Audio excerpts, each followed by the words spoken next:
dude, I'm 110 grand in at this point. And then I get bad news that we can't get the titles. It's because the lien holder actually went out of business. I'm like considering flying out to the Philippines. I freaking hated everything about real estate, man. Every transaction was just so stressful for me, man. That deal didn't break him though. It actually unlocked a new direction. My intent was I was going to acquire rental property. I made $25,000 on that flip. That's so cool. But I learned a lot, man. I learned a lot in that. Hopefully people find that valuable in some sense. And it kind of plays into what happens next in my life. What's up? Welcome back to Diehard Entrepreneurs Stories. I'm your host, Devin Ramos. And today I'm excited to introduce to you Justin Melendez. He is a 33-year-old cyber warrant officer stationed at Fort Eisenhower and the founder of LeadBrain.io, a digital marketing and automation firm. Originally from Miami, Justin began his career at 17 with the 82nd Airborne and later served in Special Operations before pivoting to real estate investing in 2019. For over 3.5 years, he navigated the highs and lows of fix and flips, buy and holds, and wholesaling, culminating in one especially grueling 18-month mobile home deal that tested him deeply. That deal didn't break him though. It actually unlocked a new direction. Justin is now building systems-driven businesses, including a fast-growing content platform, a YouTube channel, and a community called Automation Station. With 4 years until retirement, he already earns more from his ventures than his military salary. He's passionate about showing others how to build a business that supports their family and not consumes it.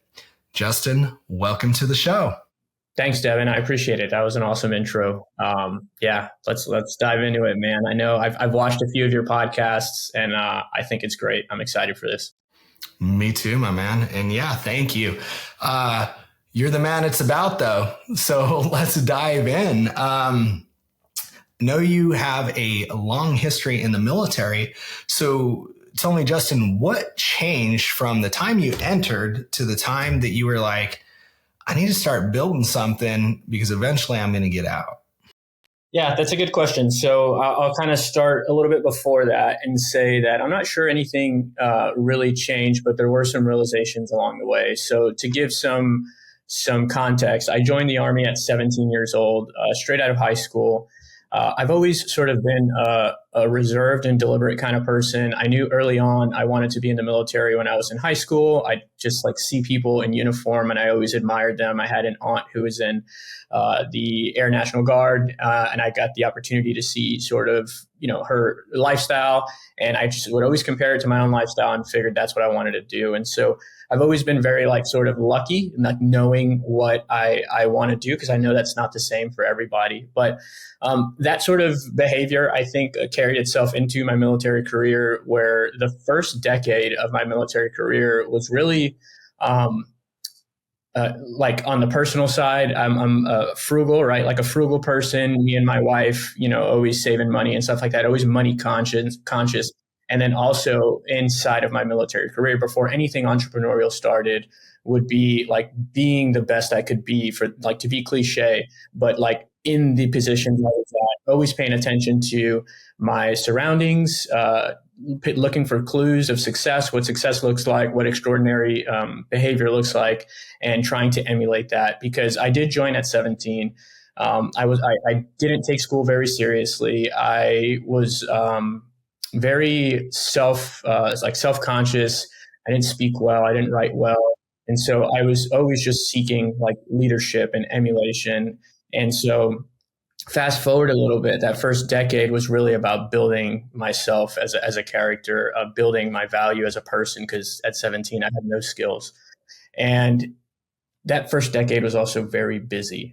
2009 to 2019 was a busy time in the military. Devin, you served well before that as well. I was in highly deployable units. And so I spent a lot of time away from home. And my first daughter was born in 2018. And in 2019 is when I really started doing extracurricular activities on the entrepreneurial side. And a lot of that stemmed from this sort of perfect collide of midway through my military career, which in the military you have 20 years till you can retire. Right around the 10-year mark, people have about a midlife crisis where they have to decide whether they stay or leave. And then looking at the fact that my family just changed, my priorities just changed. I have a daughter now. I was deploying and doing all this crazy stuff when it was just me and my wife, and it was fine because she was in nursing school and we were just both busy, kind of passing each other by.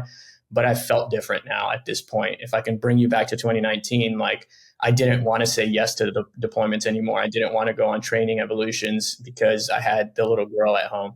And so I started thinking, like, if I'm going to stay, what's this going to mean for raising my children? And we have another one now that's 7 weeks old, but what's that going to mean for us? And I love the military. I love everything about it. I wanted to stay. I realized that I would have to do something extra so that when this chapter of my life is over, it's really over. And I don't have to just continue to go into the cycle of working. And so it's almost like I'm racking up debt in the next 10 years of my career. And I've done some things inside of my military career to sort of slow that down, but it's almost like I'm racking up debt with my family in hopes that at the 20 I'm ready to go and I have time freedom and I have money freedom and we can really sort of live and enjoy life the way I envision it. We live and enjoy life right now, but there's sort of more to that. So hopefully that answered your question kind of succinctly. But yeah, it's a lot of things, but mostly just realizing that, hey, military salary is great. Military retirement is great.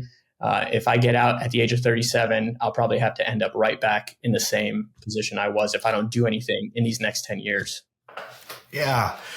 And it's so true, as you said, you're in a way racking up debt. And that's one thing, everybody that joins the military, whether it's a smaller sacrifice or a huge sacrifice or the ultimate sacrifice, like everybody makes sacrifices to serve this country, every single person. But our family also sacrifices. And like you had mentioned, that in of itself really racks up a debt. And when you're going through the military, you watch a lot of people do years and years and years and then get out. And it's like, you don't get to pay on the debt at that time if you jump into just the next thing and you're just like in survival mode and you're just trying to replace what the military gave you. And then that's not even considering sometimes people don't fairly analyze their compensation package. So they think, oh, this is, better pay, but they don't realize they're losing all these other things. And then they're kind of like stuck in the cycle, just as an observer. That's what I saw too. And I didn't want from my life as well. So it's so cool to see that you had that foresight and you're like, that I got to do something else. Cause I'm not trying to be like struggling. Like I need to find a way to pay this debt in advance and be able to pay the time debt back at that point, right? Like give that time that you spent away in schools and working and deploying and everything like that.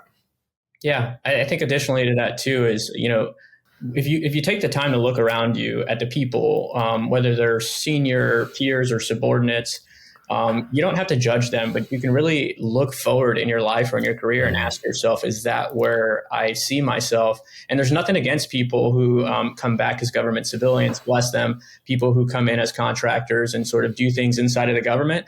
But when I ask myself if that's what I want for me, the answer is no. And a lot of it stems from, I don't think people realize, especially people outside of the military, it's more than just a job. Even our civilians and our contractors, it is a lifestyle, and there are sacrifices that come with that. And I don't say that to be vain, but just somebody who, let's say, holds a security clearance, like has to report their foreign travel and their foreign relationships, and they sort of always are like looking over their shoulder, which can get exhausting. And I don't know that I necessarily want to live that way into my later years of life. And so there's a lot of other like intangible things that I think really drove me to like go towards this freedom, this financial freedom. Yeah, for sure. Very cool. And yeah, like you said, there's no judgment there. It's just looking around you and saying like, hey, this might work for this person, but is this what I want? And it's neat that you use that as a frame of reference, really, to say like, to get clear on what you do want. Because it seems like, I don't know about for you, but for me, that was and has been and continues to be the hardest part, is like staying clear on what I want. So that sort of led you to eventually get into real estate. And tell me a little bit about what that looked like what you started with and the types of deals you were doing and what you really learned during those times. Yeah, man. So to be honest, like I think the one thing that got me into real estate was in 2013, I was like a sergeant in the military, and me and my wife were living on base and on base housing. And I would mention I've always been a frugal person. So I've always like been the kind to like look up like personal finance stuff, watch personal finance content, read blogs and all that sort of stuff. And I just realized that I was living on base. They were taking all of my allowance for housing. That's the way it works in the military. If you live on base, they give you an allowance, but if you live on base, they take it all, which is a fair trade. There's a lot of amenities on base and stuff like that. But there was an opportunity to use like my VA loan and go out and buy a property. And at the time, the interest rates were so low that I would have saved half of my basic allowance for housing if I went off base. And they don't take that other half from you. You get to keep it. So that was a plus for me. So me and my wife ended up moving off base. Fast forward about 2 years in, our first home was great. We loved it, but we wanted something new, right? And so we started building a house right down the road, and I had to figure out what to do with my first property. And this is right around that 2017, 2018 mark. And I was at a going away party for a friend of a friend, and I met actually a Green Beret. He was a Green Beret from, he was stationed in the DC area at the time, but he had came down for this going away. And he was mentioning rental properties, that he had rental properties here. He was checking on them while he was here. And I was like, hey, man, can I ask your opinion? Like, I have this house. We're moving out in a few months, and I'm kind of just afraid of rental properties because I've heard people ruin the houses and all this stuff. And he's like, hey, have you ever heard of Bigger Pockets? And I was like, no, what are you talking about? He's like, download the app Bigger Pockets, right? And I was like, all right, cool, I'll download it. And he was like, no. He's like, pull out your phone right now and download the app Bigger Pockets. And I was like, all right, dude. All right, I'll do it. And I downloaded it. I didn't look at it, man. I downloaded it. It stayed on my phone. I didn't look at it for months. Like we talked about real estate a bunch or whatever. And then like, as I got closer to actually moving out of my property, I popped open the Bigger Pockets app and I had a question about selecting a property manager. And like that search in there just brought up so much knowledge. And I just like went down the rabbit hole, started listening to the podcast. I started reading the forums. I don't even know that guy's name. I don't even know who he is. He could have been fake for all I know. But that really kickstarted the real estate side of my brain. Right around late 2017, early 2018, we rented out that house. We chose a property manager. It rented out in seconds. We were in Fayetteville, North Carolina. That place is like great for rental property. And I started to realize the potential. Like my mortgage was being paid. I was making a little bit of money. I live in this other house. Like it was going smooth. The tenants weren't trashing my place. Right around that time, I was hitting the mid-career crisis where I was doing a lot of thinking. And I also had a re-enlistment event go on where I had a big bonus. I had about a $50,000 bonus. I was deployed when I got it, so it was lump sum tax-free. I knew that there was Bigger Pockets. There was potential. I started to learn about like, the BRRRR strategy and fixing and flipping and, rentals and all that stuff. And I promised myself something. Most people, it's a joke in the military. If you get a big bonus, they come back home and they buy like a big truck or a Dodge. Yeah, right? Truck. And I wanted to do it too, trust me. And so, but what I did instead was I promised myself that I would take that 50 grand. I went to Navy Federal Credit Union. I opened up a CD, which I don't necessarily recommend, but I locked it in for a year. And I said, I'm going to spend the next year learning real estate and I'm not going to touch this money. And whenever I'm ready, I'll deploy this money like as I see fit. I didn't make it the whole year. I was so stoked about like learning real estate. And then I had a friend who was also in my neighborhood and in my unit that we would just nerd out about this stuff. And he took action first. He started making offers. He did his first flip and I got to be alongside of him. And I just started making offers alongside of him, kept the money in the CD till I got an offer accepted. And then I pulled it out and just went. Real estate really started like that. That's kind of the whole story, why I started investing in real estate. And then it kind of gets hairy after that. But that was a lot of me talking. I'll let you sort of a little bit. Man, that's such a cool story. I love that. And kudos to you on being smart with it. Cause man, ain't that the truth? And I say that not from a place of judgment, but like laughing because I did it. It's insane because I look at, for me personally, where I'm at now, and I drive a $19,000 truck that I own, that I love. It's a Tacoma 2015. And I could definitely afford a $60,000 truck, but it's not, to me, it doesn't seem smart, doesn't seem wise.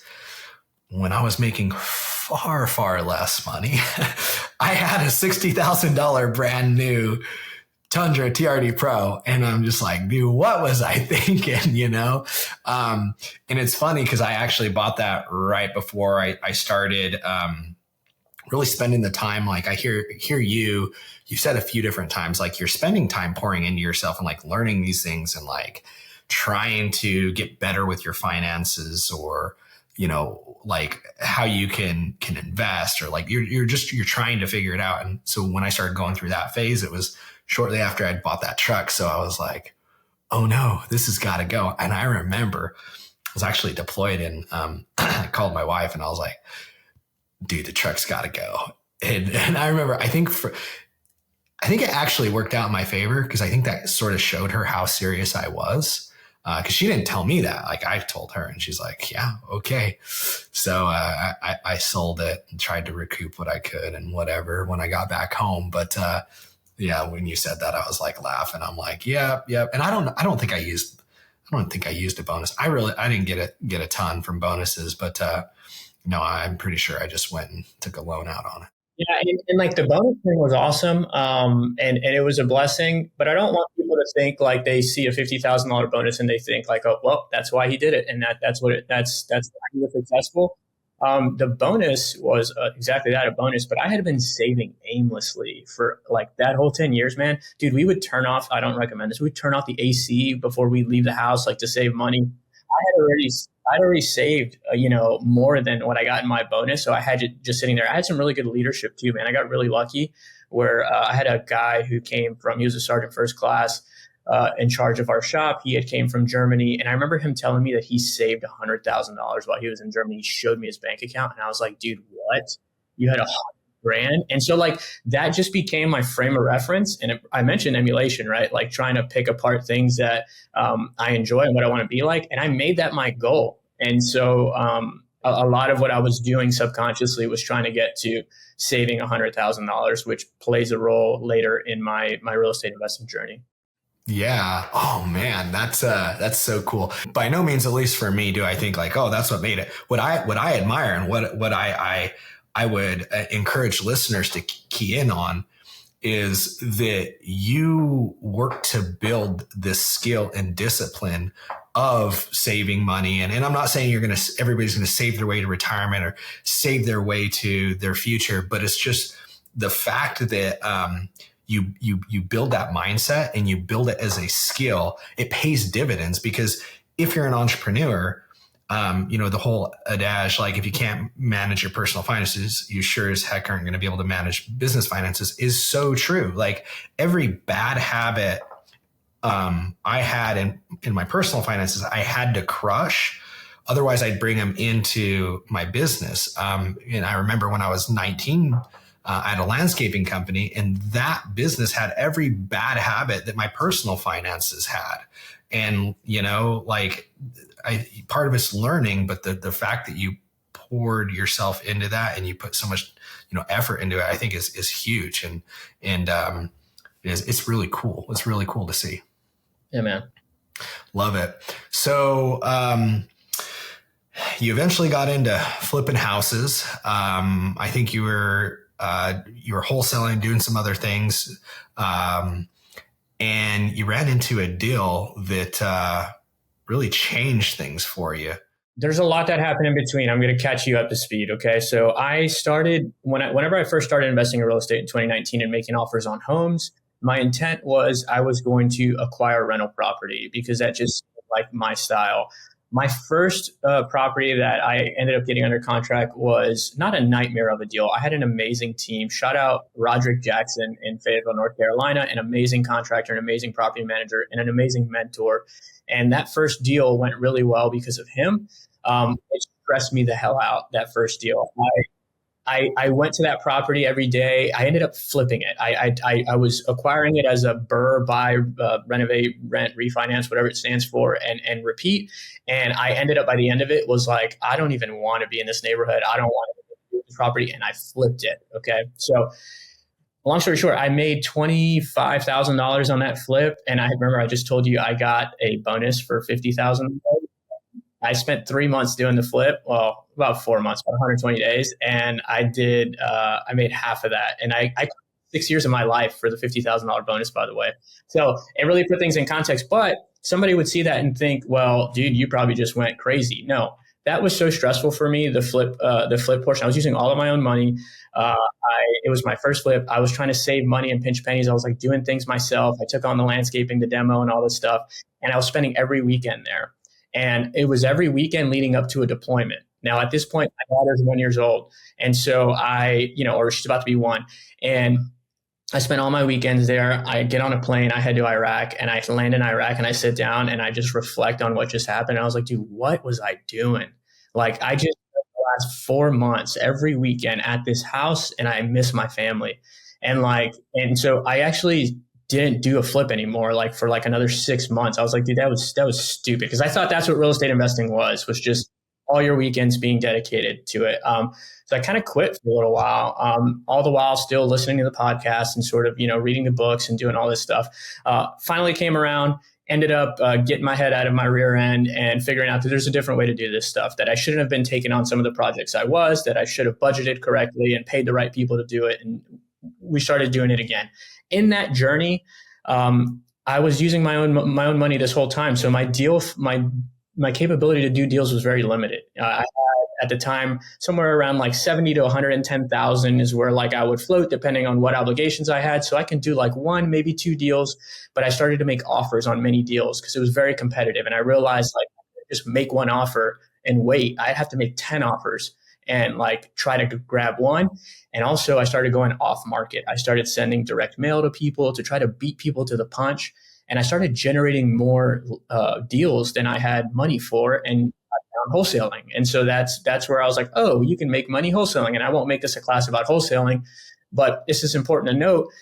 In that journey, I met a business partner. I hated the flip stuff. I hated the operations. I hated the managing the contractors, the materials, the timelines. But I found a guy, Naveed, who it ended up being my partner, and I split everything 50-50 with him. I'd pour deals into our pipeline. He'd handle the construction. I'd handle the marketing, and it was just amazing. But then I moved from Fayetteville, North Carolina to Augusta, Georgia, because the military moved me. Now, when I did that, I continued to have my partnership operation with Naveed in Fayetteville. But now I'm like, I'm in this new market. This is a good opportunity. It seems like it's very similar to Fayetteville, North Carolina demographically. So I started to market here, right? And Naveed's superpower is in Fayetteville. And he's like, hey, man, I wouldn't add value to you in Augusta, which he was right. And so we just kept that partnership there. And I went on my own here, started wholesaling properties here. And then I had this freaking deal, man. So like, I've never bought a mobile home, before. And I've always been told, like, just leave them alone. And it's not necessarily true now that I know what I know. But I went to go see a house. I didn't know it was a mobile home before I even went. I didn't do my homework. I just showed up, and it was double wide.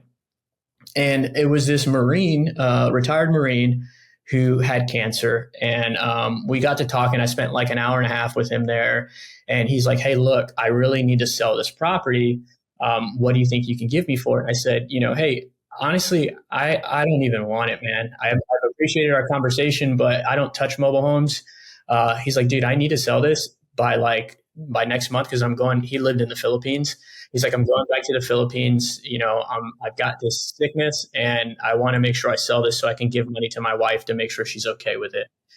And so I'm like, hey, dude, I'll tell you what, man. I don't know many people here in Augusta yet. I've been going to real estate investor meetups, but I haven't really met anybody yet. I can try to find another investor that's interested in it. And I'll be honest with you, if I do that, I'm going to take a cut from the middle. And we agreed on $5,000. So he knew I was going to go find another investor. I was going to wholesale the property. I was going to make $5,000. The investor was going to buy the property.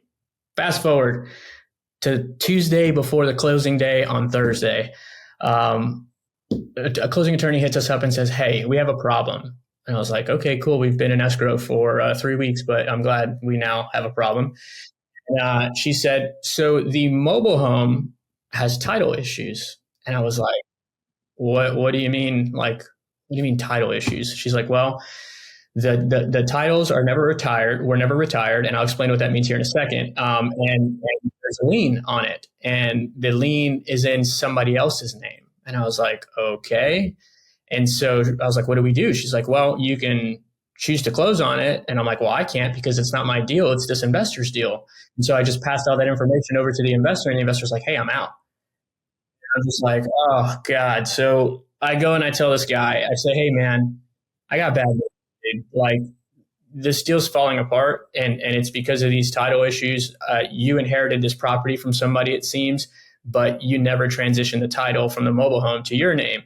And so just a quick lesson on mobile homes. If the mobile home was never turned into real estate, then they live as separate entities, and the mobile home's actually like a vehicle, like registered at the Department of Motor Vehicles, the DMV, and the land is registered at the county deed, right? The Register of Deeds office.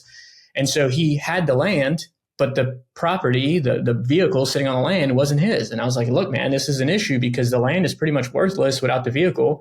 And we can't do anything with it. So we're going to have to back out." And this dude just like broke down crying, because he's leaving on Thursday. So we're closing on Thursday. He's leaving on Friday. So like, no room for error. Rocking a hard place, man. So the guy begged me to buy the property, and I was like, "Dude, I can't." Came to the point where he's like, "Look, man, just give me, I forgot what I bought it for, 45 grand, 35 grand or whatever. Give me 35 grand, man." And it was like 20 grand off of what we initially agreed on. He's like, "And I'll sign anything you need me to sign. And I just need this money before I go." Dude, big mistake. I went to the attorney and I said, "Hey, can we make this happen? Is there anything he can sign to make sure that when he leaves, we have everything we need to transfer this?" Because he was the rightful heir. He did have proof of that. We had his will, we had power of attorney, we had all this stuff. She said, "Yeah." So I bought the property. I bought the freaking property. God, he left that Friday. He took all the money. I should have done that differently. I should have probably like held stuff in escrow and whatever, but he took all the money. He left. Dude, for the next 18 months, man, like I'll break it into two pieces, like 8 months into it. This thing, I don't touch it, right? It's just there while I'm working on title issues and trying to figure out like how to get this title first, how to get the lien released, first, how to put this thing in my name, and then I was going to renovate it, and then I was going to sell it. Okay. It had a great ARV, believe it or not, like somewhere around 165,000. I bought it for like 35. So the numbers worked, but the property wasn't mine. So it wouldn't matter. I had a hell of a time getting these titles to get released because the lien holder actually went out of business. The lien holder went out of business in 2008 during the financial crisis. The property was probably paid off, but maybe not paid off, but there's nobody to contact because that person went out of business. And so like, and then somebody else acquired the loan. So like when that property went out of business, they actually assigned the mortgage to another company. And believe it or not, that mortgage company had their collateral was unsecured because they didn't have the titles either. They didn't have the lien on the title. So I informed them. I was like, "Hey, you guys know all you have is the land anyway." And they're like, "Oh yeah, we didn't know that. We don't have the mobile home title." So big mess, right? I end up midway through, I get antsy, and I'm like, "Okay, this is a liability. Like this is a double wide. It's sitting there. The grass is growing all around it. Like people are probably going to start breaking in any moment now. I don't know that I'm ever going to get my money out of this, right?" And at this point, I only have 35, 40 grand in the deal, but it's still a lot of money for me. And I'm like, I need to renovate it. I'm going to renovate it, and I'm going to rent it while I wait for the titles because I want it to cash flow. Dude, another mistake, right? I start renovating this property. Okay. And what started as like a $30,000 budget turns into a $50,000 budget. We renovate the property. Now I'm all in for like 80, close to 90,000. Property's nice. I list it for rent. It's not really getting any traction. There's a few people coming in. All the while, I'm getting gut punches from trying to troubleshoot this title issue thing. Everything from like The power of attorneys are not valid. The power of attorneys can't be used to move things from wills. I'm like considering flying out to the Philippines with a power of attorney. I mean, with a notary to see if like I can go do that because I have all this money like stuck in here.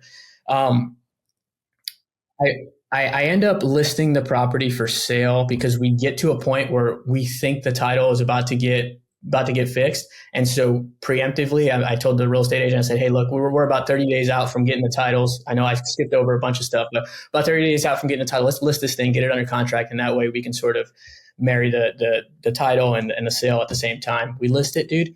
This thing gets tons of traction. Like people are making offers. They love it. There's like a whole group of people who love double wides, and we get it under contract. We're in due diligence. We find a bunch of issues. We need a new roof. We need all this stuff. I dump another 20 grand into it, right? 110 grand in. And then I get bad news that we can't get the titles, that something else is wrong with the titles, that the lien wasn't actually what we thought it was. I forget what the details were. Dude, I'm 110 grand in at this point. Now, I'm 110 grand in. The contract just fell apart. I'm in the midst of, I had an Airbnb that I was running a separate property. I'm tearing that down because my dad fell on hard times. So I'm moving him into the Airbnb. We're building another house and we're moving into another house. I have like all this financial pressure on me and I'm leveraged. I had used zero interest credit cards in the past and like flipped homes and I never paid them off because I was like, there's zero interest and like we're flipping homes. I'm going to do it again. And a lot of that money was in the mobile home. So that like just added to just the pressure and the stress of all the bad news. And to add insult to injury, the dude from the Philippines, the guy who was sobbing at my doorstep, on the same day that we got the bad news and we fell out of contract, he messages me on Facebook and he says, must be nice to make a buck on a veteran. And I was like, dude, because he saw the listing. He saw the listing on Redfin and he saw it was like 160 grand and he saw it said pending. And like just so happened like that day, like all that just sort of came to culmination.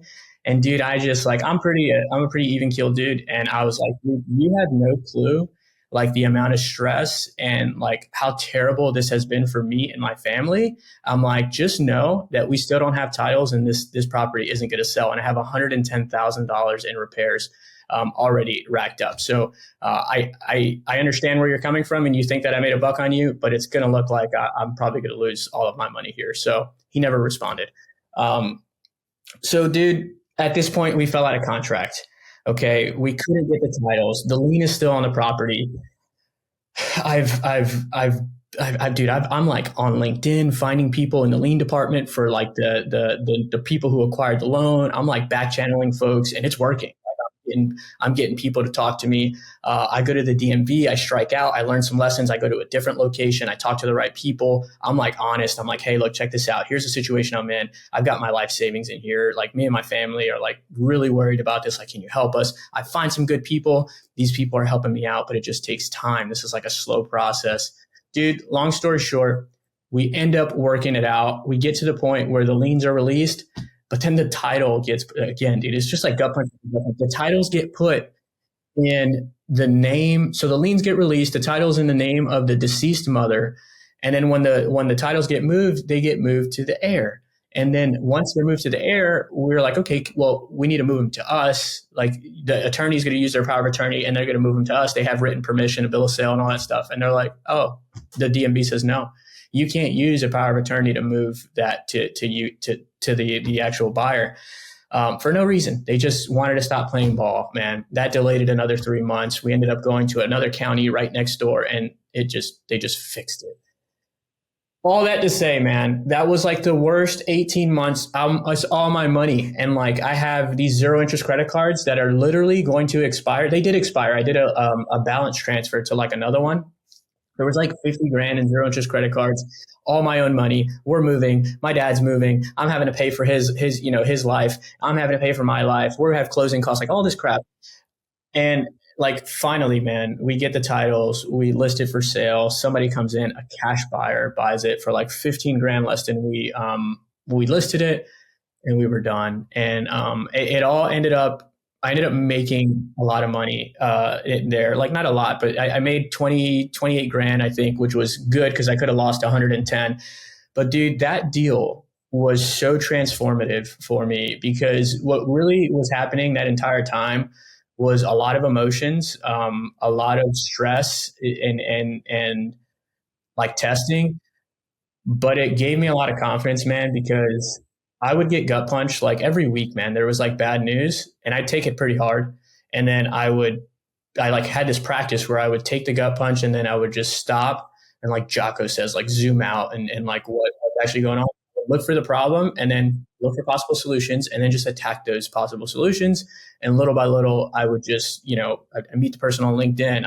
I'd meet Danielle over at the DMV and I'd bring her coffee or whatever. And then like, I'd make a little bit of progress. I talked to the attorney, we talked to the county next door, and just like little by little, I was just like iteratively problem solving and learning how to be patient because I didn't have control over the entirety of the process. And also I learned a lot about mobile homes, man. And I learned a lot about the fact that all that went on. Every time we listed it, man, dude, we had foot traffic through that place like no one would believe. And we had offers like no one would believe. We had cash offers. We had, people coming in and they had FHA loans and VA loans. Every single time we had multiple offers. And I was like, oh, wow, like this is actually a thing. I learned how to retire titles. I learned how to make mobile home real estate. And I went on to flip another mobile home with a partner and all that stuff. But I learned a lot, man. I learned a lot in that. That was a long story, but it was very, very difficult. And I haven't told that story before. So hopefully people find that valuable in some sense. And it kind of plays into what happens next in my life. I love it. I think so. I thought that was a great story. I really enjoyed that.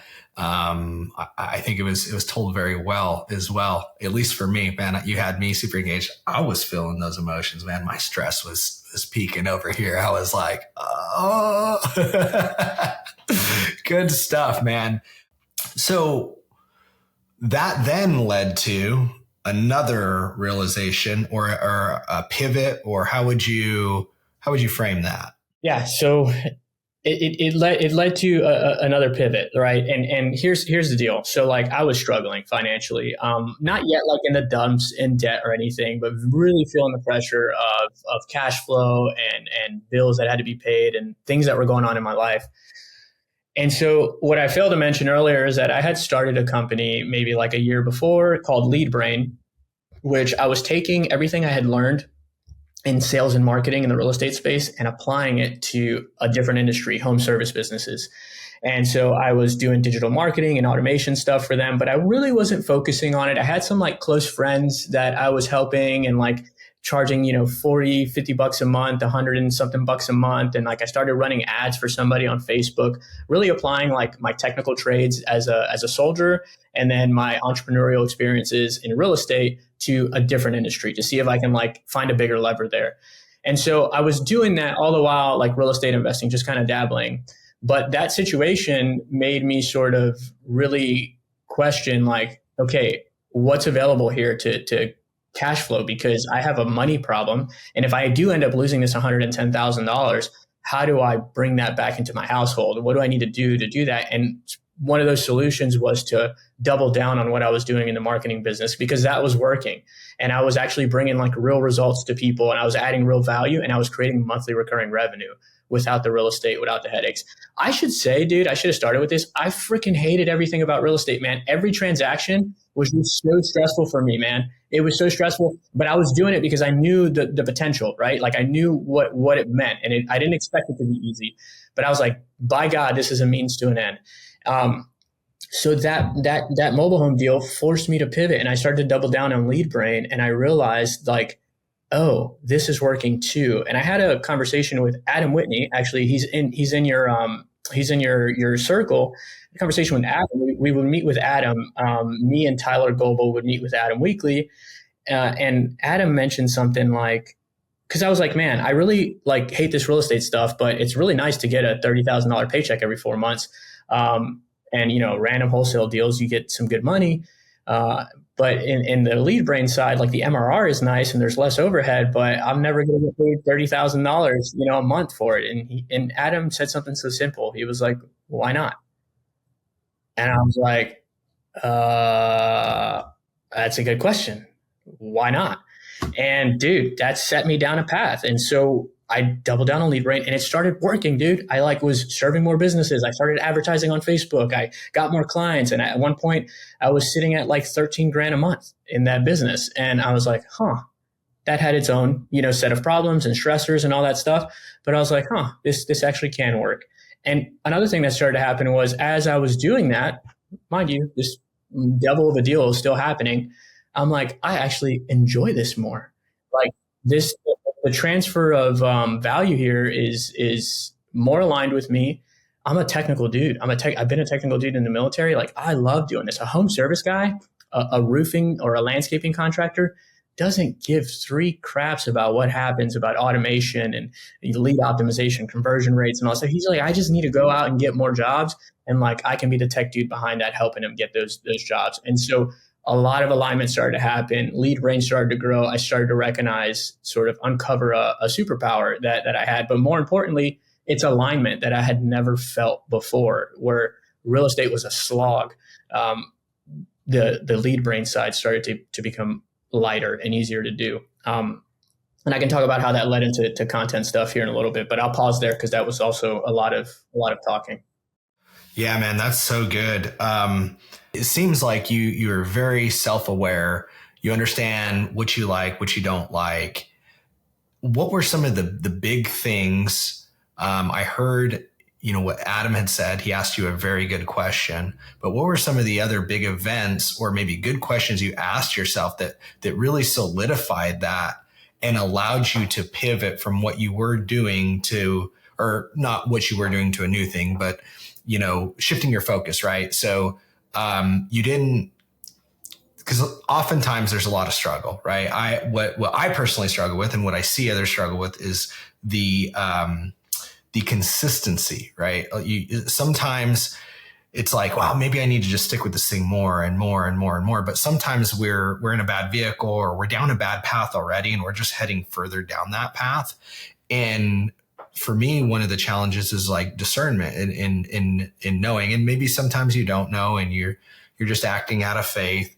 But if you could talk me through maybe some of the questions you asked yourself, or like what really solidified that decision, like what sort of let you know, like, hey, I am on the right path here. And then, just you allowed you to keep doubling down more and more and eventually just kind of like leave real estate behind. I don't know if you still invest or if it's kind of left behind, but wherever you're at now. I'll cover that. So that's a great question. And I'll lead by saying this may seem like it's clear, but it's a work in progress and it's chaos. It's chaos, right? So the decision was never really clear cut. Adam brought me to the realization that it is possible for me to replace real estate income with lead brain income. He also gave me a few examples of people he knew in his network who had run marketing agencies who do really well. Okay. So that was very generous of him and very eye-opening for me.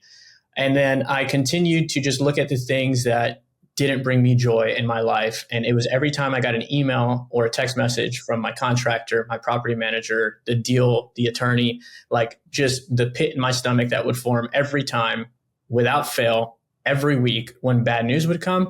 And I was just like, man, like if there's something better, I should be focusing on that. And so I started to like shift my focus from real estate to lead brain, which also included like explaining that to my business partner and him. I got so lucky with a business partner because he actually cared about who I was as a person and my family. And he totally understood. He's a high volume flipper. He's successful still without me, but he supported me throughout all that. So voicing that to him, voicing that to me, and starting to focus more on lead brain. Now, I struggle with discipline. I am self-aware. I know what I do like and I don't like, but I struggle with the discipline. And one of those pieces I struggle with is the fact that I didn't want to let go of $20,000, $30,000 paydays on the real estate side. And I'm like, well, I can do both. I can do both. And so I was like, I'll just find more partners and like just do more marketing. And then I can do both. But the truth was right around the end of 2024, I realized like every time I had a deal in escrow and I was struggling in the lead brain side because I have new challenges here too, because I'm growing that and I have clients and fulfillment and all this stuff and retention and churn and everything else that comes with the real estate, with the marketing business, that I'm like splitting focus. And then I have a family and then I have my military career. Like I have all this shit that I'm, like juggling. And I'm like, dude, something's got to give. And I sort of just I don't know if you call it an epiphany, but the new year came around, right? New year, new me. It's 2025. And I'm like, you know what? This year, I'm going to vow to myself that aside from the real estate portfolio that I have, my rental portfolio that I have, I'm not going to do any real estate deals this year. Because I also had started creating YouTube content on what I do inside of LeadBrain, and that was starting to sort of pick up some traction. I'm meeting some interesting people. I'm getting some interesting leads from that, and so I was like, okay, this is working. I also had another mentor named Quinn who told me, hey, dude, you need to keep doing what you're doing. Like that's working. That's the universe telling you keep creating YouTube content, keep building your LeadBrain systems. And so in myself, I said, okay, cool. I committed to not doing real estate deals in 2025. And that's been a work in progress, man. I still have a real estate landing page out there. I have 2 of them out there. Every once in a while, I get organic leads that come in. Last month, I got 2, and I have a bot attached to them, and the bots qualify them and book them on cash offer calls. And both of them got booked on cash offer calls, man. And I'm like, dude, this is the universe testing me. One of them was an $80,000 spread. Dude, I give them to, I have two very close friends in Fayetteville. I here you go. Here are your deals. And I'm like, I'm just like passing them on. And it's not because LeadBrain is making $80,000 a month. It's far from it. But I think I know, I don't know for sure, that that's a distraction that I need to eliminate right now. Maybe not entirely, maybe not next year, maybe not next, in the next 2 years. But right now, I know I need to eliminate that from my headspace and just focus on what I'm doing in LeadBrain. And that's been paying dividends with the growing community, the growing YouTube channel, and the growing revenue. But it's not necessarily about that. I'm also learning a ton. I'm also feeling more aligned. I'm also meeting more people. So I believe it's the right thing to do. I have no clue if it's going to be the right thing to do or how much opportunity cost I'm paying by letting go of the real estate. But I just know I need my focus to do things. So I think it's working. But like anything in real estate, man, there's no left and right boundaries, or in entrepreneurship, there's no left and right boundaries. So you don't really know. You just kind of make do with what's there, and we'll figure it out. We'll see what happens. Yeah. So good, man. That's so good. I love that. And like you pointed out, time will tell, man. So let's talk a little bit about LeadBrain. How did that idea really come about? Well, first off, tell us a little bit about what it is, what you do, and then like where the idea came about, and what the journey's been like so far with it. For sure. Yeah, good question. So LeadBrain was born out of necessity of my own life. So as I mentioned earlier, I was investing in real estate. I was doing off-market. I was trying to market for off-market deals. I was sending direct mail. I was running Facebook ads. I was like an ads agency. And anybody who's in real estate, which I'm sure some of your audience is, knows how expensive real estate leads are. Big problem I had though. Like my marketing was effective, but I was in a basement with no phone for 8 to 10 hours out of every weekday. And so like my speed to lead was trash, and I couldn't get to these leads, which means I would lose a lot of these opportunities to my competitors who did have good speed to lead and systems in place and sales teams and all this stuff.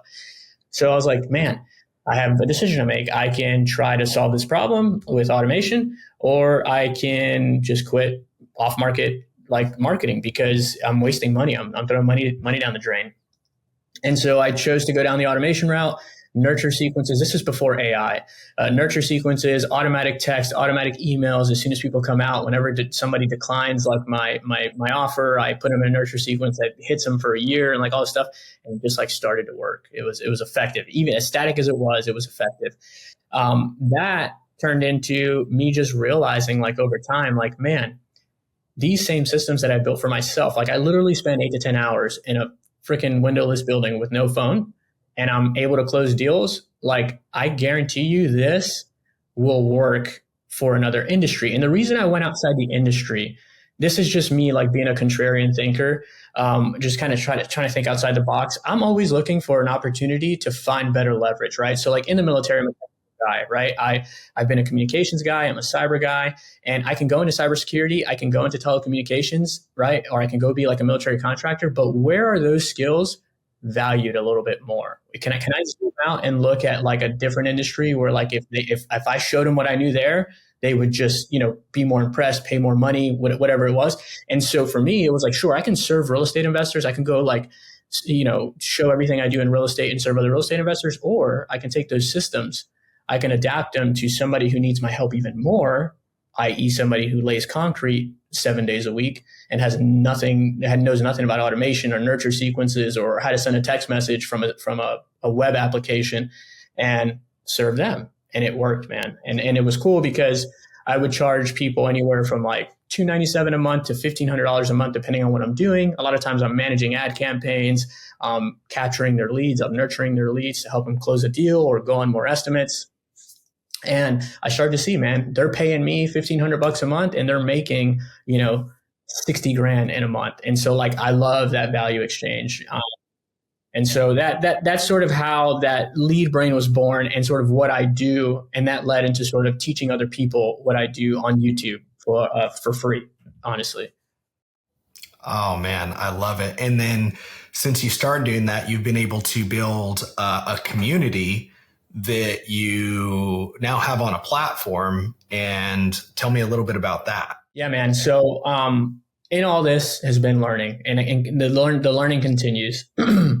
Much like the good leadership in my military career that I've tried to emulate, there's also been people that I've learned from on YouTube, right? YouTube's a great resource, and forums and all that stuff. But I look at some of the most generous creators that I've learned from, and I really appreciated their style and how they taught. And so I started to do the same thing. I was like, look, man, I've learned a lot, and I think people could benefit from this. I joke, I'm like, it's the truth, but I do it to make fun of myself. But I'm a C student, right? Like, grew up a C student, came in, had a terrible ASVAB score, like didn't take my SATs, like whatever. Came in, just really mediocre academically. So things had to make sense at a certain level for me. Like, I had to learn very differently. Like, sure, I had to learn by doing, but I also had to like learn by pattern recognition and like just looking at like symptomatic behavior and just knowing what my reaction needed to be. It's just how I always broke things down. And so I just started creating content, showing people how I built my systems in that style, because that's how I understood it. And people started to resonate, man. Like, people like watch it and they're like, dude, this is the first time I've watched something. I try to find a solution for the same thing 10 different times, and this, makes sense. I started to get some of that feedback. And so I continue to do it, man. I make super dry content on YouTube. It's like hour-long screen shares of me just like clicking around and showing people how I build systems. And people enjoy it. Some people enjoy it. A specific type of person enjoy it. And what I started to realize is people were engaging in the comments. They were asking questions. This is very technically dense content. They're asking questions. They're trying to troubleshoot. And YouTube as a platform is amazing, but it's not good for like full duplex communications. Like, it's kind of half duplex. Wait for a response, send a like, maybe they get notified, maybe they don't. I saw I needed a community. I needed a way to bring people in where I can interact with them in a more efficient manner. And so I made the automation station. And so what that typically is people like watch my YouTube channel. They either want to like download a template that they saw I did, or they want to troubleshoot something, or they're building something their own. They join the community. The automation station is free. They come in, they get resources. I comment on posts. We're able to DM each other. I used to host calls in the free community, but it got super busy. And I since spun off a paid version where there's paid members who we hop on calls twice a week. But all that just sort of led to just more alignment, man. Because again, the lever now is even bigger, because now I'm able to take my 16 years of military experience and technical experience. I'm able to take my 4 or 5 years of real estate experience and business experience, and then my 2 to 3 years of running a digital marketing agency, and combine all that and help people do it for themselves. And I focus solely on like the technical stuff. Like, sales is such a big part of this whole thing, but I don't see myself as a good salesman. And so I really feel aligned. It feels light for me to troubleshoot, help people learn, build systems. So that's what I focus on. Was there a moment or a specific event where it just kind of clicked and you knew, or like you were talking earlier, you said it wasn't that clear, like it was kind of a work in progress. So that leads me to believe maybe there wasn't, but I'm curious to know if there has been along the way, in any moment when you talk about that alignment where you were just like, okay.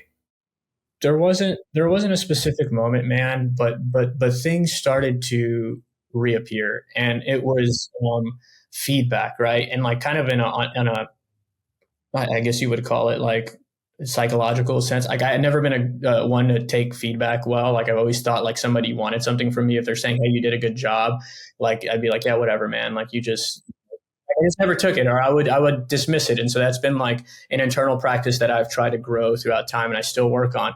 But I started to see recurring themes of like, even if it was just like comments or people DMing me or somebody sending me a testimonial showing like how much I've helped them. I'm like, I really started to listen to that stuff, and then it started to happen more frequently.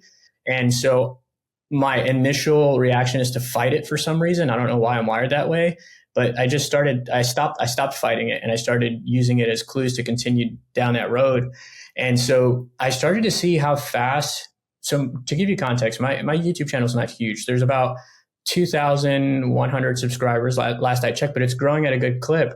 But my free community has like 2,090 people, right? So they're not all my YouTube subscribers, but there's a bunch of them, right? So like, I'm like, huh, that's interesting. And then when I launched the paid community, and immediately there was like, 40 or 50 people who jumped on annual memberships without asking any questions. And I was like, okay, like this, like maybe I am providing value. Like maybe this does work, and I still do enjoy it. So why don't I continue? So it wasn't clear, but the clues just started to sort of reappear. And then people tell me stuff. And I wasn't listening to them before. I was just saying, like, yeah, whatever, you don't know my situation, or maybe you're just trying to, gas me up. But no, man, I think people generally want what's best for you, and they see a lot in you that you don't see in yourself. And so I just started listening to that. Man, that's so good. I love that. And I love the depiction there. That's so good, man. So cool.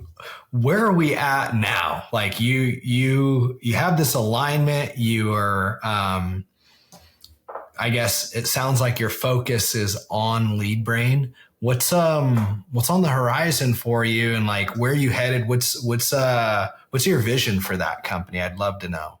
Yes, that's a good question. And you might be underwhelmed with the answer, but I think you'll understand the answer.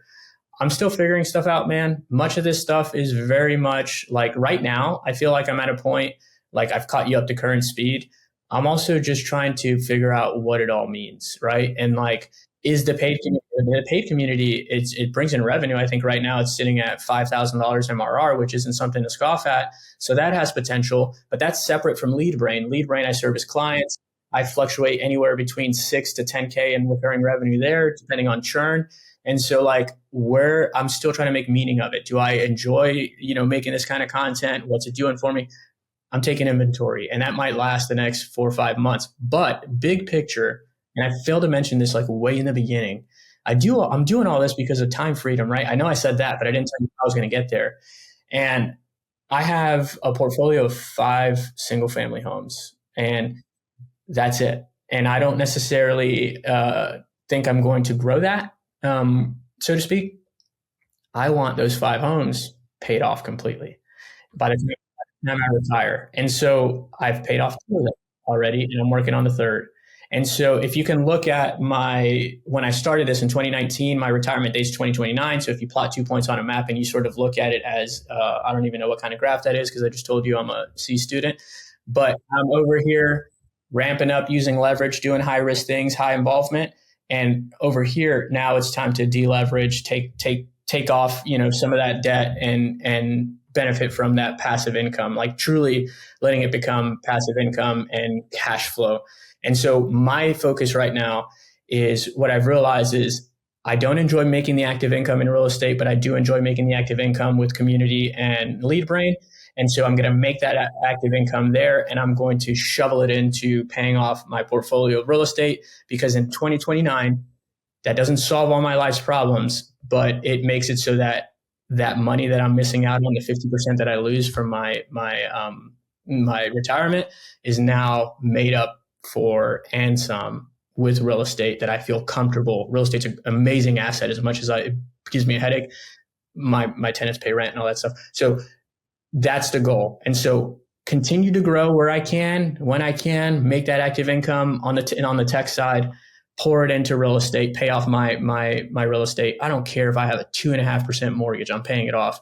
And then in 2029, it's mind freedom. It's space to do what's next. I don't know what's next, but we'll figure it out. I love it. I love it. And that strategy that you have is so near and dear to me as well, because that's, I've shared a little bit on this show. But what I believe works, because it worked for me, and I'm not saying it is the only way or is the way, but it is a way. And that is to find a steady stream of active cash flow. Make sure you're covered on all of your expenses, and then take the excess and dump it into real estate. And so you're doing that by way of paying down those mortgages, right? Leveraging yourself or deleveraging yourself every step of the way, increasing cash flow while keeping it in what I believe to be a solid asset. So I love that. And it's really neat to hear from you that you believe you're using your tech ability to do that, and you're enjoying the process every step of the way. You're not just like hating life trying to generate cash. So very cool. Yeah, man. Yeah. And it does get challenging, man. Even the tech side, in the community and all that stuff, like you have demands. I'm learning that online too. Like, you invite a bunch of online people into your life and they come with everything that they come with. And so like you have a podcast, and this podcast will just bring in people who have a certain opinion or whatever. And so it's not without strife. There is way more alignment on the tech side, but also problems as well, man. And that's just something that we all had to deal with if we want to do extraordinary shit. Yeah, absolutely. All right, Justin, as we wrap up here, where can our listeners follow your content, join your community, or work with you? Yeah, I would say just go to my YouTube channel. If you go to YouTube and search Justin Melendez, you'll see me with my arms crossed and a purple background. Watch some of that content. Probably if you're like a real estate guy, you'll be like, dude, this stuff's boring. Although I do talk about real estate systems that I have created in there. And if you find that valuable, there's links all over the place in my YouTube to join the community. But yeah, man, I'm not really active on Instagram too much, probably more so on Facebook, but just check out the YouTube channel. All right. Well, y'all heard it. And Justin, thank you so much. It has been a pleasure. A lot of good golden nuggets in there. Some really impactful stories. Truly enjoyed it. Yeah, man. Likewise. Can I end with one thing? Yeah, let's hear it. What you got? You're a Green Beret, and so you probably have a military audience. And I don't know who like listens to this stuff, but like if you're in the military and you're just starting off in your journey, like don't think you have to become an entrepreneur or like do all this stuff outside. I do think we didn't talk about it much today, but I do think that there's always opportunity to be an entrepreneur in organizations that you are already in. And so for you, it meant going and getting a Green Beret and doing extracurricular things and doing extraordinary things in the military, which was probably, if I had to guess, extremely valuable for you outside of the military and in your entrepreneurial journey. So if you're just starting out and you feel overwhelmed by all this and you're like, man, you mentioned a $50,000 bonus and $12,000 a month and all this stuff. Hey man, start or gal, start right there where you're at. My journey started with improving my GT score. I came in with a 96 GT score. And so it meant like finding the class that on Fort Bragg that would help me do it, signing up, getting my commander to sign that paper, going to the class, studying, taking the test, improving my score, going to specific schools, challenging myself physically to be the best I can in that unit or whatever. So like there are things that happen way before this that maybe are mandatory, maybe are not, but there are opportunities for you to sort of build that. And so I just wanted to end with that because we talked a lot about money and entrepreneurship and stuff. And in case there's another veteran out there who is figuring out all this stuff, just know I personally spent 10 years building that up inside the military, and I'm sure you spent a considerable amount of time doing the same. Yep, absolutely. I love it. Very wise words. There you have it, folks. Until next time. We'll see you.